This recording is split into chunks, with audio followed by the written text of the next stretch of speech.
কলকাতার প্রাণকেন্দ্রে ভোরের আলো ফোটার সাথে সাথে ধর্মতলা মাছবাজার জেগে ওঠে। টং টং করে ভোর ৫টার পুরনো ঘণ্টার শব্দ, আর নিচে গলির মোড়ে সারি সারি উজ্জ্বল আলোয় ঝলমল করছে তাজা মাছের পসরা। ভোরের এই হালকা আলোয় ৪০ ছুঁই ছুঁই রেণুকা মনোযোগ দিয়ে তার বিভিন্ন ধরনের মাছের স্তূপগুলো সাজাচ্ছিলেন। তিনি পরেছিলেন পুরনো কিন্তু পরিষ্কার একটি শাড়ি। তার মুখে লেগেছিল ভোরের শিশিরের মতো তাজা সজীবতা। তার বাঁ হাতে তখনও জলের ফোঁটা চিকচিক করছিল, আর ডান হাতে লেগেছিল মাছের আষ্টে পরিচিত গন্ধ। রেণুকা এই বাজারের খুবই পরিচিত একজন মানুষ। দীর্ঘ ১০ বছর ধরে তিনি এখানেই মাছ বিক্রি করছেন। তার স্বামী কয়েক বছর আগে মারা গেছেন, আর তাদের একমাত্র ছেলে অমিত এখন বিশ্ববিদ্যালয়ের ৩য় বর্ষের ছাত্র। এই মাছের বাজারই তাদের জীবনের একমাত্র উপার্জনের উৎস। আর রেণুকা এই বাজারটাকে ভালোবাসেন নিজের ঘরের মতোই। কিন্তু আজকের সকালটা অন্য দিনের মতো শান্তভাবে শুরু হলো না। সাধারণত এই সময়টায় বাজারে পরিচিত মানুষের কলরব থাকে, কিন্তু আজ একটা চাপা উত্তেজনা আর অস্বস্তি যেন বাতাসে মিশেছিল। সবার মুখে ফিসফাস চলছিল যে একজন নতুন পুলিশ ইন্সপেক্টর এই এলাকায় দায়িত্বে এসেছেন। তার নাম দেবরাজ শিকদার।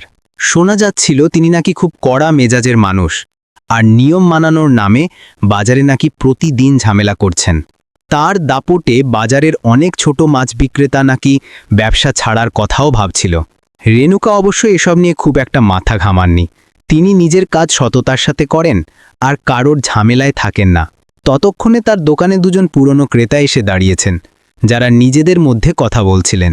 রেণুকা, আজ তোর কাছে কি ইলিশ মাছ আছে? দেখলি তো সেই ইন্সপেক্টর লোকটা কেমন বাজারের পরিবেশ নষ্ট করছে। রেণুকা হেসে বললেন, চিন্তা করবেন না, ভালো মাছ সবসময় আমার কাছে পাবেন। আর পুলিশের কাজ পুলিশ করবে, আমাদের কাজ আমরা করব। ঠিক তখনই বাজারের মূল ফটক দিয়ে তীব্র হর্ন বাজিয়ে একটা পুলিশের জিপ হুট করে ভেতরে ঢুকল। বাজারের মাঝখানে সে হঠাৎ খুব জোরে ব্রেক কষে থামল। সবার চোখ জিপের দিকে। ভেতর থেকে নামলেন দেবরাজ শিকদার। তার ইউনিফর্মে স্টারগুলো ঝলমল করছিল। তার মুখে ছিল একটা ক্ষমতাদর্পী হাসি। তার সাথে আরও ৪ জন তরুণ পুলিশ কর্মী ছিল। দেবরাজ নেমেই চারদিকে চোখ বুলিয়ে নিলেন, যেন বাজারটা তার ব্যক্তিগত সম্পত্তি। এই, সব লাইন ধরে দাঁড়াও। কিসের এত চটলা? কোনো অবৈধ দখলদারি চলবে না। আমি দেবরাজ শিকদার, এই এলাকার নতুন ইন্সপেক্টর। আজ থেকে এখানে আমার আইন চলবে। তার কণ্ঠস্বরে এমন একটা কর্তৃত্ব ছিল যে বাজারের চিরাচরিত কোলাহল মুহূর্তেই থেমে গেল। ছোট ছোট বিক্রেতারা ভয়ে গুটিয়ে গিয়ে নিজেদের পসরা দ্রুত সরাতে শুরু করল। দেবরাজ তার দলবল নিয়ে বাজারের মাঝখান দিয়ে হাঁটতে লাগলেন। তার চোখ যেন কোনো খুঁত খুঁজছিল। হঠাৎই তার নজর পড়ল রেণুকার দিকে।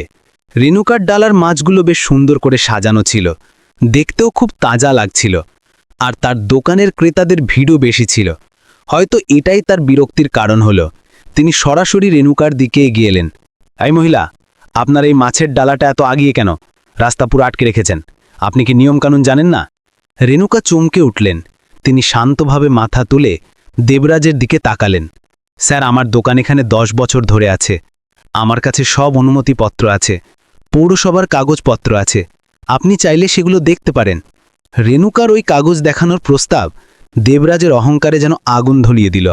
তিনি রেগে গিয়ে বললেন, কাগজ দেখাবেন? আমার কাছে আবার কিসের কাগজ?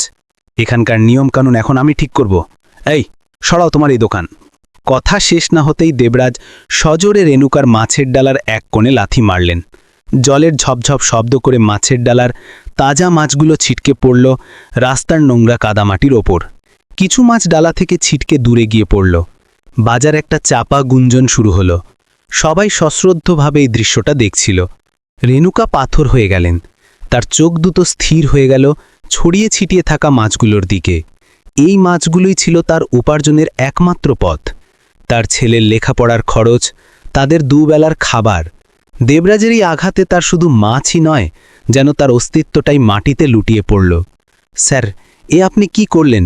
আমার সব মাছ নষ্ট হয়ে গেল। এগুলো তো আমার।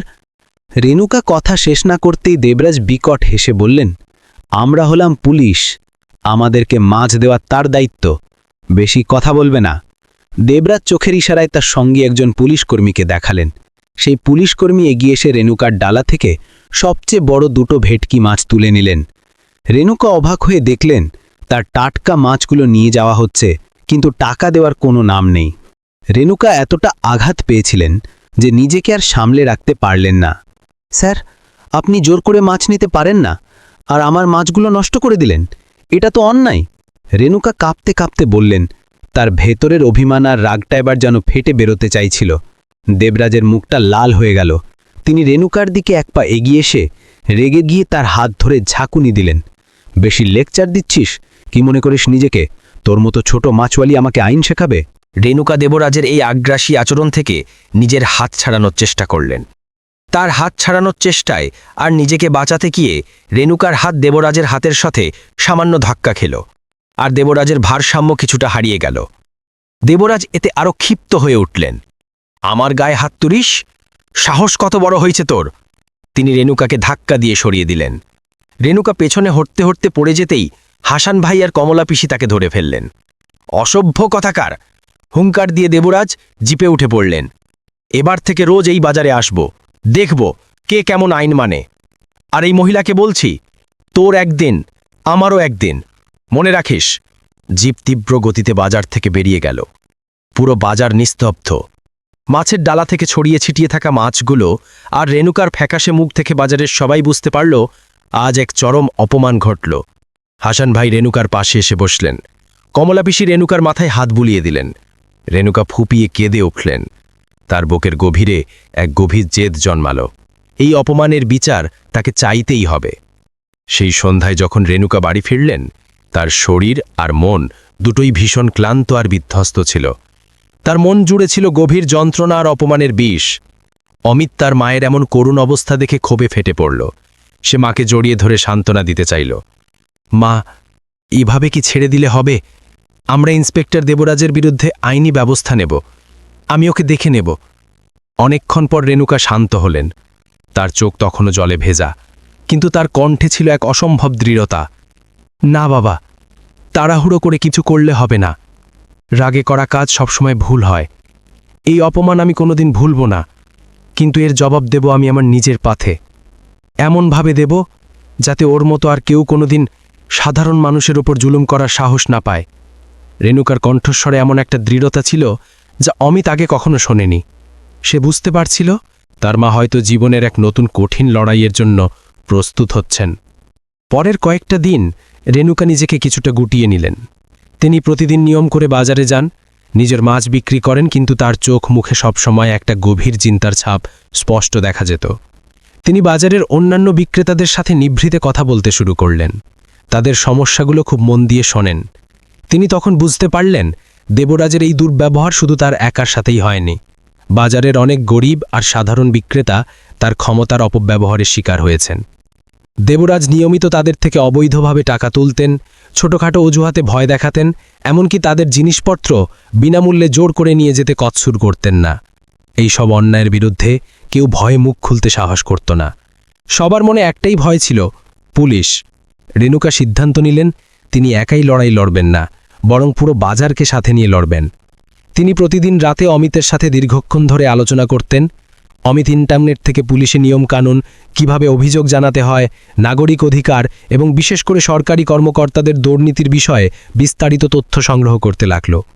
তারা জানতে পারল দেবরাজের বিরুদ্ধে এর আগেও কিছু অভিযোগ উঠেছিল, কিন্তু তার ক্ষমতার জোরে সেগুলো চাপা পড়ে গিয়েছিল। দেবরাজের ঊর্ধ্বতন কর্মকর্তাদের সাথে তার নাকি খুবই সুসম্পর্ক ছিল, তাই সরাসরি অভিযোগ করে তেমন কোনো লাভ হবে না। হাসান ভাই আর কমলা পিসি রেণুকার পাশে দাঁড়িয়ে পড়লেন। হাসান ভাই তার দীর্ঘদিনের অভিজ্ঞতা থেকে বললেন, রেণুকা, পুলিশকে মোকাবিলা করা সহজ কাজ নয়, কিন্তু আমরা যদি সবাই একসাথে থাকি আর সঠিক পথে চলি তাহলে ভয় পাওয়ার মতো কিছু নেই। কমলা পিসি তার তীক্ষ্ণ পর্যবেক্ষণ ক্ষমতা দিয়ে দেবরাজের প্রতিটি পদক্ষেপ খুব সূক্ষ্মভাবে লক্ষ্য করতে শুরু করলেন। তিনি বাজারের প্রতিটি গলি, প্রতিটি দোকানের খুঁটিনাটি খুব ভালো করে জানেন। রেণুকা এবং তার সঙ্গীরা মিলে একটি গোপন কৌশল তৈরি করলেন। তারা সিদ্ধান্ত নিলেন দেবরাজের প্রতিটি অন্যায় আর দুর্নীতির সব প্রমাণ সংগ্রহ করবেন। এর মধ্যে থাকবে ভিডিও, অডিও রেকর্ডিং, ছবি এবং যারা তার দ্বারা ক্ষতিগ্রস্ত হয়েছেন তাদের কাছ থেকে লিখিত জবানবন্দি। বাজারের কিছু বাহাদুর বিক্রেতা যারা আগে দেবরাজকে ঘুষ দিয়েছেন বা তার দ্বারা ক্ষতিগ্রস্ত হয়েছেন, তারা রেণুকাকে সাহায্য করতে রাজি হলেন। অমিত তার কারিগরি জ্ঞান ব্যবহার করে বাজারের বিভিন্ন স্থানে ছোট ছোট লুকোনো ক্যামেরা আর ভয়েস রেকর্ডার বসানোর ব্যবস্থা করল। এই ডিভাইসগুলো দেবরাজের গতিবিধি এবং তার কথোপকথনগুলো গোপনে রেকর্ড করতে শুরু করল। এই কাজটা খুবই ঝুঁকিপূর্ণ ছিল, কিন্তু অমিতের বুদ্ধিমত্তার প্রযুক্তিগত দক্ষতা এক্ষেত্রে ভীষণভাবে কাজে লাগল। এই সব প্রমাণ সংগ্রহ ও সংরক্ষণে অমিতের ভূমিকা ছিল অপরিহার্য। তার একটি গোপন হোয়াটসঅ্যাপ গ্রুপ তৈরি করল, যেখানে দেবরাজের প্রতিটি পদক্ষেপ এবং তার দ্বারা সৃষ্ট সমস্যাগুলো পুঙ্খানুপুঙ্খভাবে নথিভুক্ত করা হতো। রেণুকা বুঝতে পারলেন দেবরাজের অহংকারই তার সবচেয়ে বড় দুর্বলতা। তিনি যখন আইন নিজের হাতে তুলে নেন, তখনই তিনি অজান্তেই প্রমাণ রেখে যান। এক বিকেলে দেবরাজ আবার বাজারে এলেন। এবার তিনি একজন বয়স্ক সবজি বিক্রেতাকে হুমকি দিলেন, কারণ তিনি তার জন্য নির্ধারিত জায়গা থেকে একটু সরে দোকান বসিয়েছিলেন। দেবরাজ তার সবজিগুলো ফেলে দিলেন এবং তার কাছে ফাইন বাবদ জোর করে টাকা আদায় করলেন। রেণুকার দলের সদস্যরা গোপনে এই পুরো ঘটনাটি ভিডিও করলেন। পরে তারা জানতে পারলেন যে দেবরাজ এই ধরনের ফাইন বা চাঁদার টাকা ব্যক্তিগত কাজে ব্যবহার করতেন, যা সরকারি কোষাগারে জমা পড়ত না। এই সময় রেণুকা আরও একটি গুরুত্বপূর্ণ তথ্য জানতে পারলেন। তিনি জানতে পারলেন যে দেবরাজ কেবল একজন ঘুষখোর পুলিশ অফিসার নন, তিনি একটি বৃহত্তর অপরাধী সিন্ডিকেটের অংশ। এই সিন্ডিকেটটি শহরের বিভিন্ন বাজারে অবৈধ জিনিসপত্র যেমন চোরাই পণ্য, ভেজাল খাদ্যদ্রব্য, এমনকি মাদকদ্রব্য সরবরাহ করত। দেবরাজ এই সিন্ডিকেটের জন্য কাভার দিতেন এবং নিশ্চিত করতেন যে তাদের ব্যবসা নির্বিঘ্নে চলে। তিনি যে অর্থের বিনিময়ে রেণুকাকে অপমান করেছিলেন এবং বাজারের অন্যান্য বিক্রেতাদের হয়রানি করতেন, তার একটি বড় অংশই এই সিন্ডিকেটের কাছে যেত। এই তথ্য পাওয়ার পর রেণুকার কৌশল আরও শক্তিশালী হল। তার প্রতিশোধ এখন শুধু নিজের অপমানের জন্য নয়, বরং পুরো বাজারের মুক্তির জন্য আর সমাজের এই বড় অপরাধী চক্রের বিরুদ্ধে লড়াইয়ের জন্য। এত সব প্রমাণ সংগ্রহ করার পর রেণুকা এবং তার দল সিদ্ধান্ত নিল একটি সংবাদ সম্মেলন করার। কিন্তু তারা ভালোভাবেই জানত যে দেবরাজের মতো প্রভাবশালী একজন পুলিশ অফিসারের বিরুদ্ধে সরাসরি কোনো বড় মাধ্যম এগিয়ে আসবে না। অমিত তার বিশ্ববিদ্যালয়ের একজন সহপাঠীর মাধ্যমে একজন তরুণ ও সৎ সাংবাদিক বাদলের সাথে যোগাযোগ করল, যে সমাজের অবহেলিত মানুষের গল্পগুলো সবার সামনে তুলে ধরতে আগ্রহী। বাদল প্রথমে কিছুটা ইতস্তত করলেও অমিত তাকে তাদের সংগ্রহ করা সব প্রমাণ দেখানোর প্রস্তাব দিল। বাদল বাজারে এসে গোপনে রেণুকা এবং বাজারের অন্যান্য বিক্রেতাদের সাথে কথা বললেন। তিনি যখন গোপন ভিডিও, অডিও রেকর্ডিং, ছবি এবং ভুক্তভোগীদের লিখিত জবানবন্দিগুলো দেখলেন, তখন তিনি বিস্মিত হয়ে গেলেন। তিনি বুঝতে পারলেন এটি কেবল একজন পুলিশ অফিসারের ক্ষমতার অপব্যবহার নয়, এটি একটি বড় দুর্নীতির জাল। বাদল তখন তার নিজস্ব সূত্রের মাধ্যমে দেবরাজের পুরনো রেকর্ড এবং তার অন্ধকার দিকগুলো খুঁজে বের করতে শুরু করলেন। বাদল তদন্ত করতে গিয়ে জানতে পারলেন যে দেবরাজ কেবল একজন সাধারণ ঘুষখোর পুলিশ অফিসার নন, তিনি একটি বৃহত্তর অপরাধী সিন্ডিকেটের গুরুত্বপূর্ণ অংশ। বাদল আরও জানতে পারলেন এই সিন্ডিকেটের মাথা একজন অত্যন্ত প্রভাবশালী ব্যক্তি, যার রাজনীতি এবং প্রশাসনে খুব গভীর সংযোগ ছিল। দেবরাজ তার হাতের পুতুল মাত্র। রেণুকার অপমান আসলে এই সিন্ডিকেটের বাজারের উপর আধিপত্য বিস্তারের একটি ক্ষুদ্র কৌশল ছিল, যার মাধ্যমে তারা বাজারের নিরীহ বিক্রেতাদের ভয় দেখিয়ে নিজেদের নিয়ন্ত্রণে আনতে চেয়েছিল, যাতে তাদের অবৈধ ব্যবসা আরও সহজে চলতে পারে। রেণুকা, অমিত এবং বাদল মিলে একটি চূড়ান্ত পরিকল্পনা করলেন। তারা শুধু দেবরাজকে নয়, তার পেছনে সেই বড় সিন্ডিকেটটাকেও সবার সামনে উন্মোচন করতে চাইলেন। তারা সিদ্ধান্ত নিলেন প্রমাণগুলো এমনভাবে প্রকাশ করবেন যেন সেটি শুধু দেবরাজের ব্যক্তিগত দুর্নীতির অভিযোগ না হয়ে পুরো সিন্ডিকেটের গভীর ষড়যন্ত্রের পর্দা ফাঁস হয়। একদিন বাদল একটি বিশেষ অনুষ্ঠানের জন্য শহরের একটি বিখ্যাত প্রেস ক্লাবে একটি সংবাদ সম্মেলনের আয়োজন করলেন। সেখানে রেণুকা, হাসান ভাই এবং কমলা পিসি সহ বাজারের কয়েকজন ভুক্তভোগী বিক্রেতা উপস্থিত হলেন। অমিত নিশ্চিত করল যে সকল প্রমাণ সংবাদ মাধ্যমের সামনে সঠিকভাবে এবং প্রযুক্তিগতভাবে উপস্থাপন করা হচ্ছে। সংবাদ সম্মেলন শুরু হলো। বাদল প্রথমে বাজারের সাধারণ চিত্র তুলে ধরলেন, তারপর দেবরাজের করা বিভিন্ন অনিয়মগুলো বিস্তারিত বর্ণনা করলেন। সংবাদ সম্মেলনের মাঝখানে যখন বাদল দেবরাজের দুর্নীতির কথা বলছেন, তখনই অমিত একটা বড় চমক বা টুইস্ট নিয়ে এলো। সে দেবরাজের ব্যাংক অ্যাকাউন্টের কিছু গোপন লেনদেনের স্ক্রিনশট এবং কিছু এনক্রিপ্টেড কথোপকথনের ডিক্রিপ্টেড ভার্সন সবার সামনে প্রকাশ করল। এই প্রমাণগুলো নিশ্চিতভাবে প্রমাণ করে দিল যে দেবরাজ নিয়মিতভাবে সেই প্রভাবশালী সিন্ডিকেটের কাছ থেকে বিপুল পরিমাণ অর্থ গ্রহণ করতেন। এই সব ডিজিটাল ডেটা অমিত দীর্ঘ সময় ধরে সাইবার পদ্ধতিতে দেবরাজের অসতর্কতার সুযোগে সংগ্রহ করেছিল। শুধু তাই নয়, অমিত আরও প্রমাণ করল যে দেবরাজ বাজার থেকে যে খেলনাগুলো বাজেয়াপ্ত করেছিলেন সেগুলো তিনি একটি গোপন গোদামে জমা করতেন, যেখান থেকে সিন্ডিকেটের সদস্যরা সেগুলো অন্যত্র পাচার করত। এই গোদামের ঠিকানা, সেখানে কারা যাতায়াত করে তারও কিছু গোপন ভিডিও ফুটেজ অমিত প্রকাশ করল। এইসব অকাট্য প্রমাণ শুধু দেবরাজকে নয়, তার সাথে জড়িত পুরো সিন্ডিকেটটাকেও আইনের আওতায় নিয়ে আসার পথ তৈরি করে দিল। সংবাদ সম্মেলনে দেবরাজের ছবিসহ তার দুর্নীতির বিস্তারিত তথ্য, তার দ্বারা বাজারের বিক্রেতাদের হয়রানি করার ভিডিও এবং তার গোপন ব্যাংক লেনদেন ও সিন্ডিকেটের সাথে যোগাযোগের অকাট্য প্রমাণ সবার সামনে প্রকাশ করা হলো। বিশেষ করে যখন দেবরাজ রেণুকার মাছের ডালায় লাথি মারছেন এবং বিনামূল্যে মাছ নিয়ে যাচ্ছেন, সেই ভিডিওটি জনমনে ব্যাপক ক্ষোভ সৃষ্টি করল। রেণুকা নিজে মাইক্রোফোন হাতে নিয়ে সেদিন ঘটে যাওয়া সব ঘটনা বর্ণনা করলেন। তার কণ্ঠস্বর প্রথমে ভয়ে কাঁপছিল, কিন্তু বলতে বলতে তার কণ্ঠ দৃঢ় হয়ে উঠল। তার সরল স্বীকারোক্তি এবং চোখের জল দর্শকদের মনে গভীর প্রভাব ফেলল, যা সবার মনে দেবরাজের প্রতি ঘৃণা জাগিয়ে তুলল। সংবাদটি দ্রুত গতিতে সারা শহরে ছড়িয়ে পড়ল। টেলিভিশন চ্যানেলগুলো ব্রেকিং নিউজ হিসেবেই খবরটি গুরুত্বের সাথে প্রচার করতে শুরু করল। সোশ্যাল মিডিয়ায় ভিডিওটি অল্প সময়ের মধ্যেই ভাইরাল হয়ে গেল। লাখ লাখ মানুষ এটি শেয়ার করতে শুরু করল। জনগণের মধ্যে দেবরাজের গ্রেফতারের দাবিতে তীব্র ক্ষোভ দেখা দিল। তারা সবাই সোচ্চার হয়ে উঠল। এই খবর খুব দ্রুত পুলিশের উচ্চপদস্থ কর্মচারীদের কাছে পৌঁছে গেল। প্রভাবশালীদের সাথে দেবরাজের সংযোগের অকাট্য প্রমাণ পেয়ে পুলিশের ঊর্ধ্বতন কর্তৃপক্ষ নড়ে চড়ে বসল। তারা বুঝতে পারল এত বড় একটি ঘটনা কোনোভাবে চাপা দেওয়া সম্ভব নয়। জনগণের তীব্র প্রতিক্রিয়া এবং গণমাধ্যমের লাগাতার চাপের মুখে পুলিশ সদর দপ্তর থেকে একটি উচ্চ পর্যায়ের তদন্ত কমিটি গঠন করা হলো। এই তদন্ত কমিটি দ্রুত কাজ শুরু করল। রেণুকা, হাসান ভাই, কমলা পিসি এবং অন্যান্য ভুক্তভোগী বিক্রেতারা সাহস করে তদন্ত কমিটির সামনে নিজেদের বক্তব্য তুলে ধরলেন এবং তাদের সংগ্রহ করা সব প্রমাণ পেশ করলেন। অমিতের দেওয়া ডিজিটাল প্রমাণগুলো এক্ষেত্রে অকাট্য প্রমাণের ভূমিকা পালন করল, যা দেবরাজ অস্বীকার করতে পারলেন না। পুলিশের অভ্যন্তরীণ তদন্তে দেবরাজের বিরুদ্ধে আরও অনেক দুর্নীতির অভিযোগ উঠে এলো, যা আগে গোপন ছিল। ইন্সপেক্টর দেবরাজ শিকদারকে প্রথমে আটক করা হলো এবং পরে তার বিরুদ্ধে বিভাগীয় তদন্ত শুরু হলো। তার বিরুদ্ধে ক্ষমতার অপব্যবহার, ঘুষ গ্রহণ এবং একটি অবৈধ সিন্ডিকেটের সাথে জড়িত থাকার গুরুতর অভিযোগ আনা হলো। তিনি প্রথমে সবকিছু অস্বীকার করার চেষ্টা করলেন, কিন্তু প্রমাণের ভারে তিনি সম্পূর্ণভাবে কোণঠাসা হয়ে পড়লেন। তার প্রভাবশালী সংযোগগুলো এই জনরোষের মুখে কোনো কাজে আসলো না। তাকে সাময়িক বরখাস্ত করা হলো এবং খুব দ্রুতই তার বিরুদ্ধে ফৌজদারি মামলা দায়ের করা হলো। শুধু দেবরাজই নয়, তার পেছনে সেই প্রভাবশালী সিন্ডিকেটের বিরুদ্ধেও বড় আকারে তদন্ত শুরু হলো এবং তাদের অনেক সদস্যকে গ্রেপ্তার করা হলো, যা শহরে এক বড় আলোড়ন সৃষ্টি করল। এই ঘটনা শুধু দেবরাজকে নয়, তার পেছনের সিন্ডিকেটটাকেও সম্পূর্ণভাবে ভেঙে দিল। গণমাধ্যমের লাগাতার তদন্তে সেই প্রভাবশালী সিন্ডিকেটের অন্যান্য সদস্যরাও ধীরে ধীরে ফাঁস হতে শুরু করল। রেণুকা তার অসীম বুদ্ধি, সাহস এবং বাজারের সাধারণ মানুষের সম্মিলিত প্রচেষ্টায় কেবল নিজের অপমানের প্রতিশোধই নিলেন না, তিনি সমাজের এক বড় অন্যায়ের বিরুদ্ধে লড়াই করে সবার জন্য ন্যায় বিচার প্রতিষ্ঠা করলেন।